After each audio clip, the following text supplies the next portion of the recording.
आपका मैं हूं योगेंद्र, आप देख रहे हैं नारी और नारी में हम बात करेंगे वक्फ बिल की। सरकार का दावा है कि 3 तलाक से मुस्लिम महिलाओं की तरक्की के रास्ते खुले।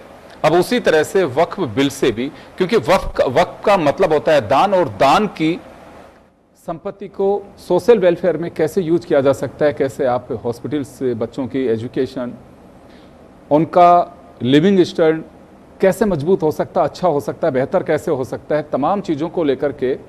और ये है सरकार का ये भी दावा है कि महिला प्रतिनिधि वक्फ की दलीलों में या फिर उसके मैनेजमेंट में शामिल होंगी तो उससे उनका अपना एक प्रतिनिधित्व भी इसमें बढ़ेगा, अपनी बात बड़े ख्याल के साथ में कह सकती हैं। तो चलिए, सरकार का फीडबैक ये कहता है कि जो तजुर्बा है लोगों का, उसके आधार पर फीडबैक मिला है और उसी को हमने इंगित करते हुए ये कानून तैयार किया है। 8 अप्रैल से ये लागू हो चुका है। तो हमारे साथ इस पूरे मुद्दे पर चर्चा करने के लिए हमारे अतिथि मौजूद हैं। हमारे साथ सबिहा जाकिर जी हैं जो जमात इस्लाम हिंद से जुड़ी हुई हैं। हमारे साथ सारा इस्माइल हैं, अभी स्टूडेंट हैं और अपना करियर शुरू किया इन्होंने। और भी अतिथि हमारे साथ में जुड़ रहे हैं। मैं सबिहा मैम आपके पास में आना चाहूँगा, आप किस तरह से देखती हैं इस कानून को? सरकार का दावा है, सरकार का कहना है कि गुमराह ना होना चाहिए और ना किसी को करना चाहिए, भरोसा रखना चाहिए। जी मैम। जी, अब ये सरकार जो कोई भी नई चीज़ लाती है, पहले तो ये बात देखने की है 2024 के बाद से हम लगातार ये देख रहे हैं कि सरकार को सिर्फ एक ही कम्युनिटी की इतनी फ़िक्र क्यों है, सारी खराबियाँ उधर की ही दूर करनी क्यों है उन्हें। अब इसमें महिलाओं की तो 2013 में जो अमेंडमेंट हुआ था उसमें राज्य महिला वक्फ बोर्ड में महिलाओं की को दी गई थी सदस्यता। तो इसमें नई बात क्या है, सरकार महिलाओं को एक प्रलोभन की तरह यूज़ करती है। मुस्लिम महिलाओं का भी ट्रिपल तलाक है, कभी कुछ और मुद्दा है, तो ये कोई नई बात नहीं है। 2013 का जो अमेंडमेंट था वो इसीलिए था कि राज्य सरकारों में, राज्य वक्फ बोर्ड में महिलाओं की सदस्यता है, ऑलरेडी है, उसमें क्या नई चीज़ है। रही वो सोशल वेलफेयर के लिए चीज़ें हैं, वो एक धार्मिक प्रैक्टिस है जो मुस्लिम पर्सनल लॉ बोर्ड जिसे हैंडल करता है। और हमारा आर्टिकल कॉन्स्टिट्यूशन 25 और 26 हमारा इसीलिए है कि हमारे ये धार्मिक अधिकार जो हैं जिसकी हम प्रैक्टिस करें, फॉलो करें, उसको हमारी जो वक्फ की संपत्तियां हम किस तरह यूज़ करें, हमारा पूरा अधिकार कॉन्स्टिट्यूशन देता है। तो ये अनकॉन्स्टिट्यूशनल बिल है जिसका हम विरोध करते हैं और इससे मुसलमानों की धार्मिक स्वतंत्रता प्रैक्टिसिंग छीनी जाएगी। ये मेरा इसके लिए जवाब है। पॉइंट है, ऐसा क्यों लगता है कि जो रिलीजियस फ्रीडम है उस पर आघात लगेगा या फिर उसे छीन लिया जाएगा? क्योंकि सरकार का ये कहना है कि कोई भी कानून आता है उसमें हो सकता है कि लोगों की नाराज़गी हो, लेकिन नाराज़गी हम भरोसे में तब्दील करेंगे। और जो 75 साल से नहीं हो पाया वक्फ की संपत्तियों को लेकर के, कम्युनिटी को भरोसा रखना चाहिए कि ऐसा कुछ नहीं होगा कि जिसकी वजह से उन्हें किसी भी तरह का कोई डर हो या कोई नाराज़गी हो। तो एक ही कम्युनिटी से इतनी मोहब्बत क्यों है? दूसरी कम्युनिटी बेरोजगारी में मारामारी हो रही है, इधर लोग सड़कों पे बेचारे, उनको एक धार्मिक वो प्रलोभन ऐसा दिया गया है कि वो बजाय रोज़गार तलाशने के हुड़दंग मचाते फिर रहे हैं, कहीं लड़ाइयाँ झगड़ा हो रहे हैं धर्म के नाम पे। किस तरह से आप देख रहे हो कि जुलूस निकाले जाते हैं तो मस्जिद के सामने से निकाले जा रहे हैं। तो ये सरकार उधर क्यों नहीं कुछ सुधार करती? सरकार महिलाओं में सुधार करना चाहती है तो जो बिल बनती है हिंदू लॉ में, तो वो सिर्फ संपत्ति लड़कों को दी जाती है, बेटियों का क्यों, वहाँ में सरकार क्यों उनकी हमदर्दी नहीं करती? उनके बारे में भी सोचे। क्या दूसरे हिंदू धर्म में या जिस तरह से वक्फ बोर्ड में अमेंडमेंट किया जाना है, वो फिक्र है सरकार को कि मस्जिदों की उसमें कलेक्टर को पावर दिया जाना चाहिए, डीएम, सारे लास्ट फाइनल डिसीजन डीएम का होगा, तो आप ही मुंसिफ हो और आप ही फरियादी हो उसमें। तो ये चीज़ें ठीक नहीं, इससे तो धार्मिक स्वतंत्रता अच्छी नहीं कि आप 12 साल का वो कहते हो कि 12 साल पे एनक्रोचमेंट मिटा दिया जाएगा। नहीं, एनक्रोचमेंट बढ़ेगा इससे। 12 साल के बाद अगर कोई दायर करता है, वक्फ बोर्ड करेगा कि हमारा है, तो आप कहोगे वो तो एनक्रोचमेंट को बढ़ावा मिलेगा कि आप कुछ कर ही नहीं सकते, 12 साल कंप्लीट हो चुके हैं। तो ये तो एनक्रोचमेंट बचाने के तरीके हैं जो किए गए हैं, ये नीयत ख़राब है। और आप देख लो बाबरी मस्जिद का क्या फ़ैसला हुआ, उसके पेपर और एविडेंस सारे मौजूद होने के बावजूद क्या हुआ, लेकिन मुसलमान धैर्य रखते हैं और हमें सुप्रीम कोर्ट पे भी भरोसा है। और सरकार जो ये कहती है कि कम्युनिटी को विश्वास रखना चाहिए, आप पूरे देश को विश्वास दिलाइए रोज़गार का, आप विश्वास दिलाइए एजुकेशन और हेल्थ का क्या हाल हो रहा है, टैरिफ 26% बढ़ गया, आप उस पर विश्वास दिलाइए ना। आपने तो एक पॉलिटिकल एजेंडा बना लिया। पास में मैं सारा आपके पास में आना चाहूँगा। स्टूडेंट्स में भी तैयार चर्चा होती होगी, आपकी कम्युनिटी के स्टूडेंट्स भी होंगी, यूथ होंगे जो अपने कैरियर को अभी शुरू कर रहे हैं, उन लोगों से भी चर्चा होती होगी। कुछ वक्फ बिल को लेकर के है लोगों में चर्चा, या किसी का तरह का डर है, कोई नाराज़गी है, या यूं कहूं कि कोई भ्रम है? दरअसल भ्रम भी है, डर भी है और चर्चा भी है। आजकल यूथ के अंदर इस बात के अंदर जब भी हम लोगों ने डिस्कशंस किए हैं, एटलीस्ट मुस्लिम इंडिविजुअल्स के साथ में अगर वक्फ के बारे में डिस्कशंस होते हैं, तो generally of course against views आते हैं, but at the same time youth को उससे अभी तक कुछ फ़ायदा नहीं मिल पाया। तो जहाँ वो चीज़, जहाँ ये वक्फ की ज़मीन, इसका जो लॉ बनाया गया था, ये मुस्लिम वेलफेयर के लिए बनाया गया था। मुस्लिम स्टूडेंट्स, मुस्लिम महिलाओं, Muslim society as a whole grow कर पाए। हज़ारों एकड़ की ज़मीन, लाखों एकड़ की ज़मीन जो है वो खाली बर्बाद, कुछ वहाँ पे डेवलपमेंट के लिए नहीं हुआ। ये सारी चीज़ों को लेकर यूथ जो है वो रिसर्च शायद वहाँ तक उसने नहीं करी है, या फिर एक सब्जेक्टिविटी के साथ उस पॉइंट को देखता भी है।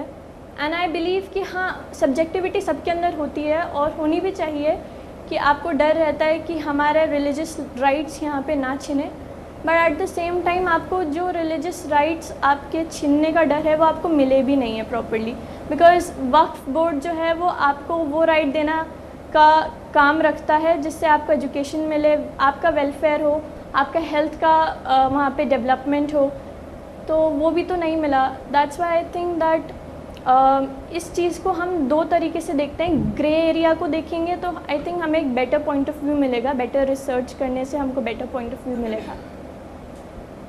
जी, सरकार का एक ये कहना है कि ये कानून सिर्फ इस वजह से लाना पड़ा, और एक पक्ष मुस्लिम समुदाय का ये भी कहता है कि सरकार सही कह रही है कि अगर वक्फ की संपत्ति का सही तरीके से उपयोग होता और जिस मकसद के साथ में ये लेके आया गया था, कानून बनाया गया था, जब इसका इम्प्लीमेंटेशन हो 1954 में इसकी रूपरेखा तय हुई, अगर ये उसी तरह से, क्योंकि वक्फ का मतलब दान है और कोई ना कोई दान होता है वो वेलफेयर के लिए, और कुछ ना कुछ में ऐसा होना चाहिए सामाजिक काम हो सके, हॉस्पिटल्स हैं आपके, एजुकेशन का सिस्टम वहाँ डेवलप हो, लोगों को रोजगार मिल सके, लेकिन एक तबका कहता है कि उस मकसद में नहीं हुआ। आज भी दुकानों पे कब्जे हैं, सब कुछ है, तो उस हिसाब से आपको लगता है कि अगर ये सब कुछ होता तो फिर इस कानून की आवश्यकता नहीं पड़ती? एक तबका ये कहता है ऐसा।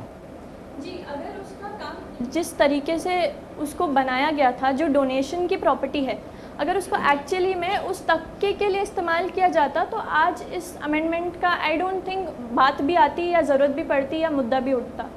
अगर हम लोग अपनी गलतियां नहीं देखेंगे, अपनी खुद की जो चीज़ें हैं उसको नहीं सही करेंगे, इवन स्कूल्स में भी यही होता है, अगर बच्चा जो है वो पढ़ाई सही तरीके से कर रहा है, उसका जो सिलेबस है उसने पूरा कर लिया, तो टीचर उसको नहीं डांटेगी, उसको वही मार्क्स मिलेंगे जो वो डिज़र्व करता है।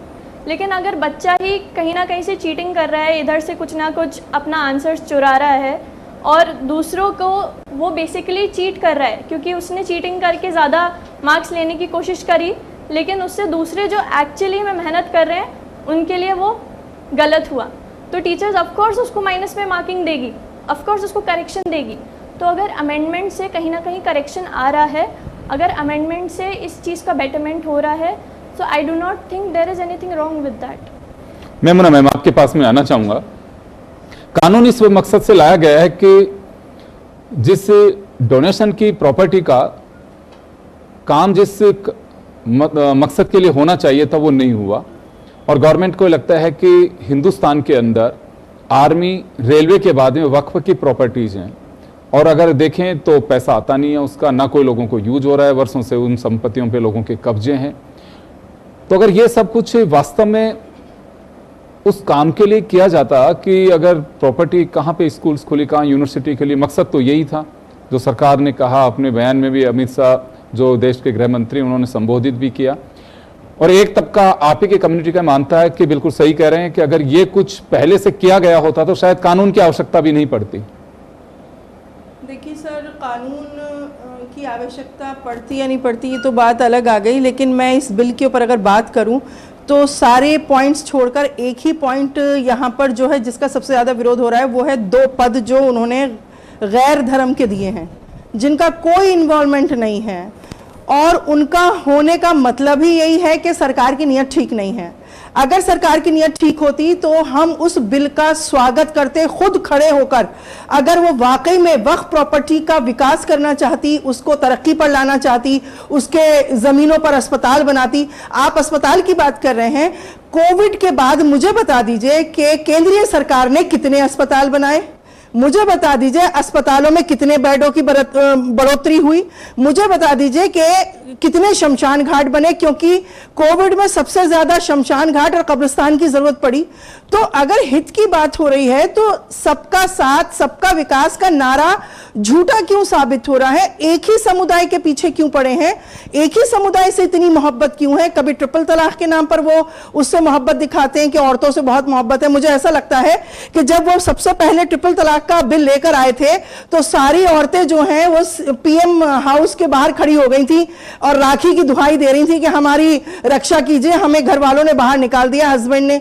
और अब वो सीए और एनआरसी, वो ऐसा बिल क्यों लाते हैं सर कि जो जनता को समझ में नहीं आता? किसान बिल लेकर आए, किसानों को समझ में नहीं आया। एनआरसी सीए लेकर आए, किसी को समझ में नहीं आया। आधे कह रहे थे कि सही है, आधे कह रहे थे नहीं है। जो कह रहे थे सही नहीं है वो आंदोलन पर बैठ गए थे। और फिर ट्रिपल तलाक का बिल आया, उसमें भी उनके 2 रूप नजर आए। अगर हिंदू बंदा अगर किसी औरत को, अपनी पत्नी को तलाक देता है तो उसको 1 साल की सजा, और अगर मुसलमान देता है तो 3 साल की सजा। तो हर जगह पर उन्हें मुसलमान मुसलमान मुसलमान की राजनीति आखिर वो करते करते थक क्यों नहीं रहे हैं? और हित की अगर मैं बात करती हूं कि वो अगर हित कर रहे हैं तो मणिपुर का हित क्यों नहीं कर रहे वो?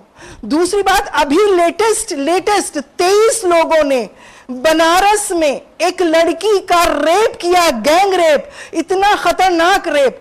औरत की सुरक्षा, सारा भी बोल रही हैं, ये खुद कॉलेज में जाती हैं, इनको भी सुरक्षा की जरूरत है बहुत ज्यादा आज के माहौल के हिसाब से।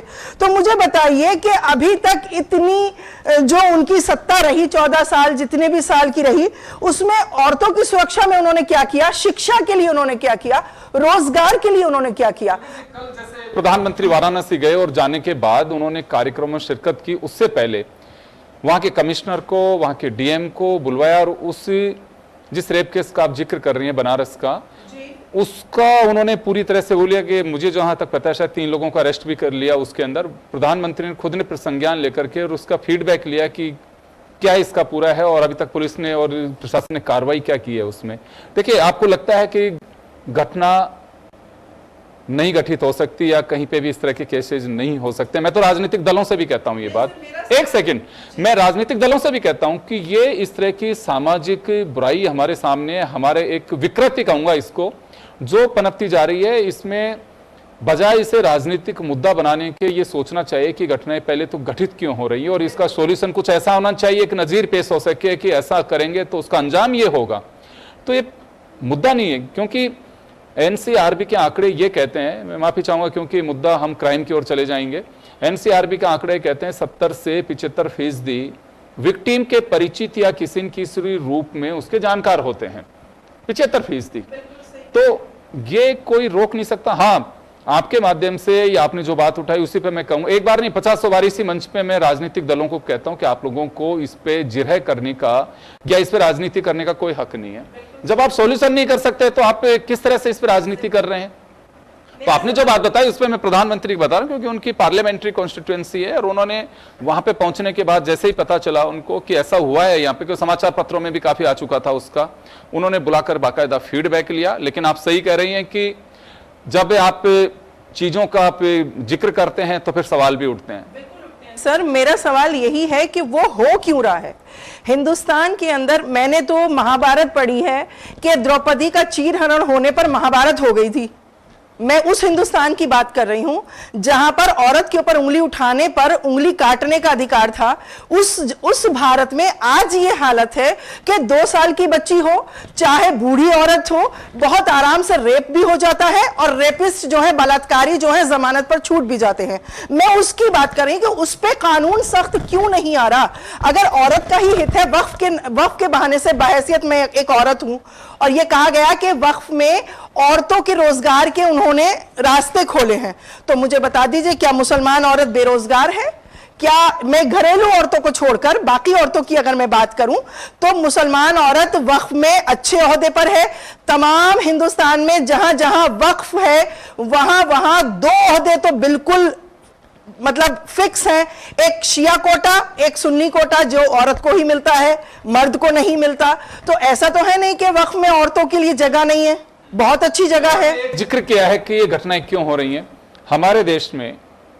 आपको ध्यान होगा कि निर्भया केस हुआ, उसके बाद में सजाए मौत कानून में कर दिया गया है।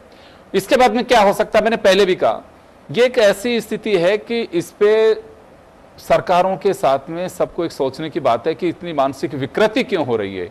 ये मैं तो विकृति कहूंगा कि सनकीपन या विकृति, जब मालूम है सामने कि मैं इसमें आरोपी के बाद में एक मुजरिम इसमें मैं सामने आऊंगा और उसके बाद में सजाए मौत मुझे सुनाई जाएगी। ये मालूम है जो भी अपराधी या अपराध करता है उसको पता है कि इसका अंजाम क्या होगा, उसके बावजूद भी घटनाएं हो रही हैं।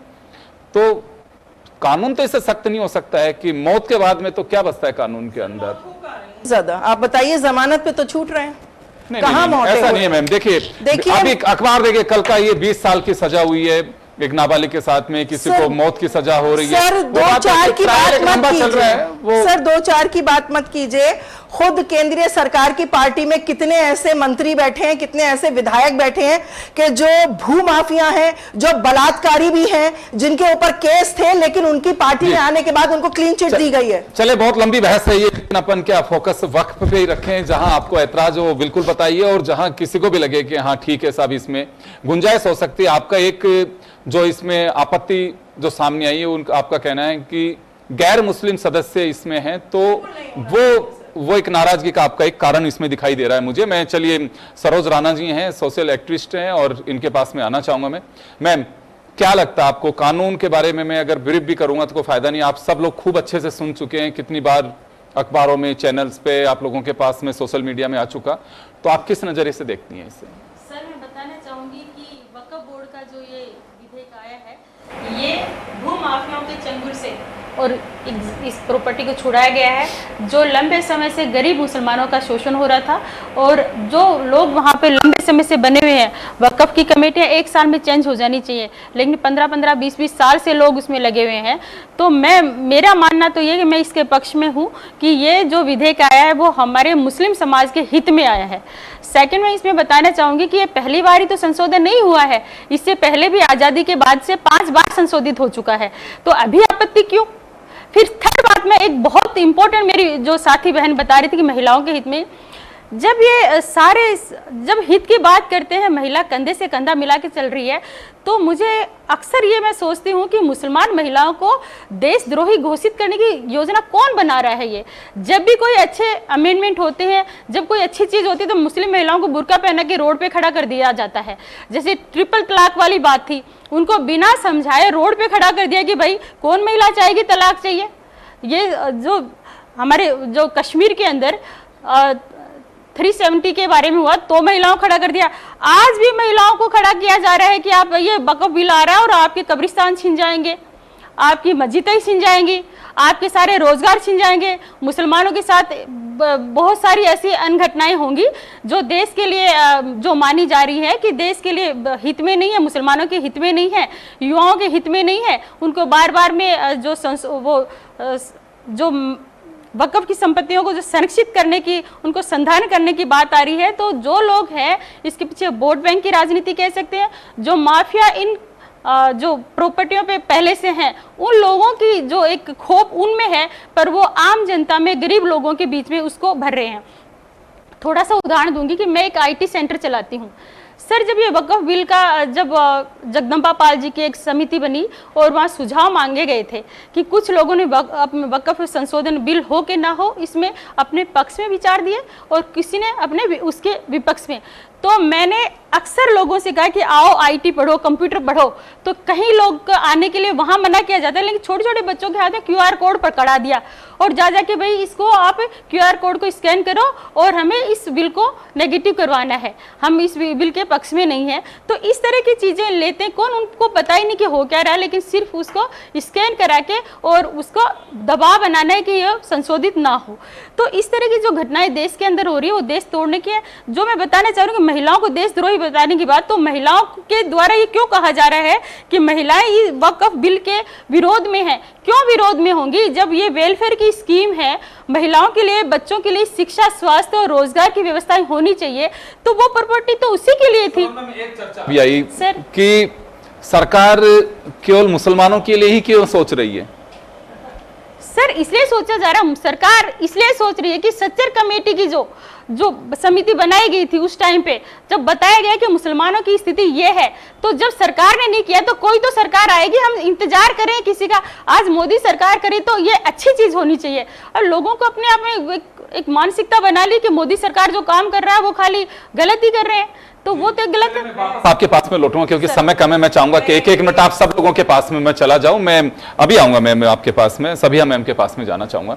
मैम, दो बातें होती हैं, एक तो सिर्फ विरोध करना जो पॉलिटिकल पार्टीज का होता है कि नहीं बिल्कुल ये गलत है, कि पूछो कि गलत क्या है कि नहीं गलत है, तो ये विरोध उस तरह का विरोध है जैसे अभी नरगिस मैम ने कहा कि इसमें नियत पे शक इस वजह से है कि वक्फ की प्रॉपर्टी जो है मुस्लिमों के दान की हुई है, तो उसमें गैर मुस्लिम क्यों दो, ये इनका अपना एक डाउट है। दूसरी तरफ सरकार का ये कहना है कि किसी के भ्रम या बहकावे में नहीं आना चाहिए। भरोसा तो रखे आप लोग, जब इतने साल तक जिन चीजों का जिस मकसद में हल नहीं हो पाया, अगर आप भरोसा नहीं है तो आपके पास में दरवाजे खोले, आप कोर्ट में जाइए, आप विरोध करिए, सरकार के आप खिलाफ जाइए, लेकिन एक बात भरोसा तो करना ही पड़ेगा। कोई भी कानून लेकर के आते हैं तो वो भरोसे के लिए होता है, भरोसा जनता के को ही करना होता है, जनता के लिए कानून बनता है, ये सरकार का कहना है। मैं बहुत शॉर्ट में चाहूंगा क्योंकि समय का अभाव है। सरकार ये चाहती कि भरोसा करे, तो 2014 के बाद से भरोसा ही तो किया है। उस भरोसे का क्या मिला? बेइंतहा बेरोजगारी, बेइंतहा करप्शन, महिलाओं पे अत्याचार, महिलाओं के रेप केसेस बहुत बड़े हैं, आप देख लीजिए, सभी जगह ये हाल है। और आप ये कहते हैं कि मैं कानून सख्त मौत की सज़ा का है, तो अभी इलाहाबाद हाई कोर्ट ने कितने भद्दे अल्फाज में जो एक रेपिस्ट को छोड़ा था, और किस भद्दे अल्फाज में कि मैं तो बयान भी नहीं कर सकती। इस तरह के जब आते हैं, जब सख्त सज़ाएँ नहीं होती, वहाँ करिए ना आप करेक्शन, वहाँ ज़रूरत है। और रही बात ये कि हम मुस्लिम्स को नॉन मुस्लिम के उसमें इंटरफेरेंस को क्यों कर रहे हैं? तो आप मंदिरों के ट्रस्ट में क्या किसी मुसलमान को बना सकते हैं? क्या किरण रिजिजू जी साहब खुद बौद्ध हैं, तो क्या वह किसी हिंदू ट्रस्ट के बन सकते हैं मेंबर? नहीं बन सकते, बोध गया में ही बनेंगे। ये हमारा रिलीजियस प्रैक्टिस है। और शरीयत एक्ट क्या कहता है मैम, आप प्लीज़ वो पढ़ें। मैं कहती हूँ कि आप ये कह रही हैं कि छोटे बच्चों को, आप इतनी बड़ी हैं, मैं आप कह रही हूँ कि शरीयत एक्ट पढ़ें और उसका प्रॉपर चीज़ क्या है, वक्फ क्या है, वो पढ़ें। और बेशक आपकी बात से भी मैं इत्तेफाक रखती हूँ कि पब्लिक वेलफेयर के लिए, सामाजिक वेलफेयर के लिए काम होने चाहिए, बहुत ज़रूरी है, बिल्कुल सही है। अच्छे शिक्षा संस्थान, अच्छे कॉलेजेस, बड़े बड़े यूनिवर्सिटी और ऐसे हॉस्पिटल्स बनने चाहिए जो जिसमें कोई भेदभाव नहीं हो। कि जिस मकसद से वक्फ का मकसद जो था, दान का मतलब यानी कि जो चैरिटी या उसके लिए होना चाहिए था, वेलफेयर के लिए होना चाहिए थे, कि अगर आप गिना करके भी देखेंगे तो उदाहरण होंगे। और ये अमित शाह ने बाकायदा कहा है कि एक चीज ये कही जा रही है कि हमारी मस्जिदों को खतरा होगा, हमारी कब्रिस्तानों को खतरा होगा, तो उन्होंने कहा कि इस देश को और सदन को मैं भरोसा दिलाता हूं कि ऐसा कुछ भी नहीं है, क्योंकि जहां जो कब्रिस्तान है वो वहीं रहेगा, कोई उसको नहीं छीन सकता।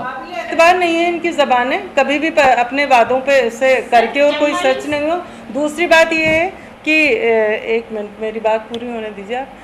काबिल एतबार नहीं है, हमेशा झूठ बोला है और झूठ पे राजनीति चल रही है। और कोई भी पक्ष हो, हम बीजेपी के उसमें नहीं है, कोई भी सरकार हो वो निष्पक्ष नहीं। एक ही मुस्लिम कम्युनिटी को टारगेट किया जा रहा है, कभी लव जिहाद, कभी यूसीसी, कभी कुछ और, कभी हिंदू मुस्लिम का है। लेकिन one law and one nation कहते हैं, तो वन लॉ लाइए ना, मंदिरों के ट्रस्ट पे भी लाइए ना, सहमत। देवस्थान है। चलिए मैं सारा आपके पास में आना चाहूंगा। मैं अभी कुछ डाउट्स आपके सामने आए हैं, और क्या लगता है आपको कि कुछ संदेह है या भ्रम है लोगों का? क्योंकि सरकार अभी कहना है कि यह कानून आया है, हम भरोसा दिला सकते हैं, और भरोसा रखिए आप। सर, वक्फ का जो ये लॉ इंडिया के कॉन्स्टिट्यूशन के अकॉर्डिंग जब बना, उसको 75 साल करीब हो चुके हैं। तो हमने उन पे भरोसा 75 साल कर लिया और हमारे भरोसे को ध्यान नहीं दिया गया। सरकार को शायद 11 साल ही हुए हैं, तो और ये बिल तो अभी आया है। हमें देखना चाहिए कि इस बिल का क्या निष्पक्ष निकलता है। इसके बाद में अगर ये बिल सूटेबल नहीं होगा जनता के लिए भी, तो आई थिंक ये एनालिसिस तो सरकार भी करेगी, अगली सरकार करेगी, ये नहीं तो, लेकिन एनालिसिस रेगुलर होता है। दूसरी चीज़, मस्जिद और कब्रिस्तान पे जब बात आई तो मुझे एक बहुत अम्यूजिंग चीज़ याद आई कि मैंने एक इंस्टाग्राम कमेंट सेक्शन में पढ़ा था कि वक्फ की जो ज़मीन है वो मस्जिद और कब्रिस्तान के लिए ही होती है, और ये हमारा मुसलमान होने के नाते अधिकार है। ये हमारा मुसलमान होने के नाते अधिकार है कि ये हमारे लिए, हमारे वेलफेयर के लिए डोनेटेड है। लेकिन ये सिर्फ मस्जिद और कब्रिस्तान के लिए नहीं बनाई गई, उनको हटाना भी हमारे रिलीजियस राइट का उल्लंघन होगा। तो वो चीज़ ध्यान में रखते हुए मुझे नहीं लगता कि कॉन्स्टिट्यूशन के इतना कोई डायरेक्टली अगेंस्ट जा सकता है कि मस्जिद और कब्रिस्तान को हटा दिया जाए। और दूसरी चीज़, सिर्फ इन दोनों चीज़ों के लिए नहीं थी, मस्जिद और कब्रिस्तान एक पार्ट ऑफ द उसको कवर करते हैं, एक परसेंटेज को कवर करते हैं, उससे ज़्यादा जो है वो खाली पड़ा है, वो वेलफेयर के लिए यूज़ नहीं हुआ अभी तक। जी, मैं आपके पास में आना चाहूँगा। बहुत सारी जगह ऐसी हैं कि जहाँ पे कब्रिस्तान की जगह हैं, उन पे अभी भी बहुत सारे लोग काबिज हैं। सरकारों ने कोशिश की तो दंगे भड़क जाते हैं। कई बार ये बाकायदा कोट किया गया है कि ऐसी जगह भी रजिस्टर होंगी कि भाई आप इस संपत्ति अगर कब्रिस्तान की है तो आप क्या कर रहे हैं यहाँ पे। सर तो देखिए, एक विरोध का कारण लोग ये भी बताते हैं कि वर्षों से जो काबिज हैं लोग कब्जा करके बैठे हुए हैं, क्योंकि अब रजिस्ट्रेशन कराना पड़ेगा, तो कितनी प्रॉपर्टी किसके पास में होगी उसका भी पता लगेगा। देखिए, मैंने आपसे पहले ही, जब आपने फर्स्ट सवाल मुझसे किया था, मैंने क्या कहा था आपसे कि अगर वो वक्फ के भले के लिए अगर वो बिल लाते तो हम जरूर स्वागत करते, लेकिन यहाँ पर कहीं ना कहीं उनकी नीयत में खोट है। आपने एक बात कही कि प्रधानमंत्री जी और अमित शाह जी बार बार ये कह रहे हैं कि ऐसा कुछ नहीं होगा, डरे नहीं। हम डर नहीं रहे हैं, हमें क्यों डरना, हम डरे नहीं। देखिए, CA/NRC जब आया था तब भी उन्होंने ये कहा था मुसलमान डरे नहीं, कुछ नहीं होगा, और फिर इनडायरेक्टली उन्होंने ये भी कहा था कि लिबास से पहचाने जाएंगे। कहा था कि नहीं कहा था? तो आप ये देखिए, उनकी नियत में, उनकी कथनी और करनी में हमेशा फर्क रहा है। दोनों की कथनी और करनी में हमेशा फर्क रहा है। और मेरा सवाल यह है कि अगर हित की बात आती है वक्फ की, तो वक्फ से ज्यादा तो देवस्थान की भूमियां पड़ी हैं, देवस्थान की जमीनें, मंदिरों को जरूरत है विकास की, मंदिरों को रेस्टोरेशन की जरूरत है, रिपेयर की जरूरत है। उसके लिए भी तो ऐसा एक कोई बिल लेकर आइए, और उसमें भी 2 पद मुसलमानों को जरा रख के देखिए। सिखों के भी गुरुद्वारे हैं, वैसे तो सिखों को जरूरत नहीं है किसी भी बजट की या उसकी विकास की, वो अपने आप में संपन्न है, लेकिन फिर भी सिखों के लिए कोई बिल लेकर आइए और उसमें किसी गैर धर्म के लोगों को जरा सा घुसा के देखिए। ये मुसलमानों के साथ इतनी जोर आजमाइश क्यों हो रही है, मुझे एक चीज समझ में नहीं आती। देखिए, जब आदमी फेयर होता है ना, तो वो फेयर फैसले करता है, और जब आदमी की नीयत में खोट होता है तो उसकी कथनी और करनी में बहुत फर्क होता है। यही सरकार है, यही सरकार कभी एजुकेशन की बात नहीं करती, कभी मणिपुर के लिए तो नहीं बोले प्रधानमंत्री और गृह मंत्री, कभी मणिपुर की औरतों को नंगा घुमाया गया तब उनको शर्म नहीं आई, उन्होंने एक लफ्ज उनके लिए नहीं बोला। आज वो मुसलमान औरतों के हित की बात कर रहे हैं। वो हो चुका है। मैं सरोज मैम आपसे जानना चाहूंगा, अपनी कुछ कहना भी चाह रही हैं आप? सर, मैं ये बताना चाह रही हूँ कि अब तक में 44,000 मामले पेंडिंग पड़े हैं वक्फ बोर्ड के, और उसमें से 9,600 जो मामले हैं वो सिर्फ मुस्लिम के हैं। तो यदि हमारे हिताय होते तो वो उनको फैसला करते। सेकंड मैं बताना चाहूंगी, ये तो एक निकाय, संवैधानिक निकाय पहले से ही है, पर इसमें कुछ गड़बड़ी हुई तभी तो ये संशोधित बिल लाया गया है। तीसरा मैं और बताना चाहूंगी सर कि अभी तक जो एक आंकड़ा बताता है कि वक्फ की संपत्तियों से 12,000 करोड़ की सालाना आय है, लेकिन हम दिखाते सिर्फ 2,000 करोड़ ही है। तो अब देखिए इतनी बड़ी गफलत, क्या देश में संविधान है तो सर इतनी बड़ी गफलत कैसे चल जाएगी? तो इसका जैसे सारा ने अभी कहा था कि जब ये शुरू हुआ है, आप इसके वो देखिए तो सर इसके आंकड़े जो जिस तरह से अब इसके वेलफेयर करने की बात कर रही है, इसमें कुछ कमी होगी तो सब लोग साथ मिलेंगे। ये संविधान है, कानून बना, संसद में बना है, तो इसको कोई कैसे फेल कर सकता है? चलिए मैं माफी चाहूंगा, मैं रोकना चाहूंगा। खैर चलिए, ये एक विचार है, खुले मंच हैं, कौन क्या सोचता है मैं वही जानना चाह रहे थे। कुछ लोग एक सैंपल की तरह हमने बात की है यहाँ पे, कुछ लोग चाहते हैं कि आना चाहिए, ये बिल बहुत अच्छा है, उसकी वजह ये है। एक दूसरा ये भी कहा है कि अब से पहले अगर ऐसा लग रहा है सरकार को कि कुछ मुस्लिमों की जो प्रॉपर्टीज हैं वक्फ की, उन पे कुछ नहीं हो पाया, और अगर अभी भी ऐसा ही रहा तो फिर भरोसा उठ जाएगा। भरोसा दिलाने की बात है, लेकिन लोग ये चाहते हैं कि भरोसे के अलावा कुछ चारा नहीं है, भरोसा करना चाहिए। अगर नहीं होगा तो रास्ते हमारे भी खुले हुए हैं। एक तबका कहता है कि बिल्कुल बिल गलत है और नियत पे शक है क्योंकि भरोसा नहीं किया जा सकता। अपने अपनी आर्ग्यू हैं, अपने अपने तर्क हैं, और खैर कानून बन चुका है, लागू होगा। सुप्रीम कोर्ट के पास में, सुप्रीम कोर्ट का अगर कोई डायरेक्शन आता है तो वो एक बात अलग होगी, लेकिन फिलहाल तो यही कहा जा सकता है कि कानून बन गया, और कानून बनने के बाद में कम्युनिटी क्या सोचती है। आप सभी का बहुत बहुत शुक्रिया। नारी में इतना ही, दीजिए इजाजत, नमस्कार।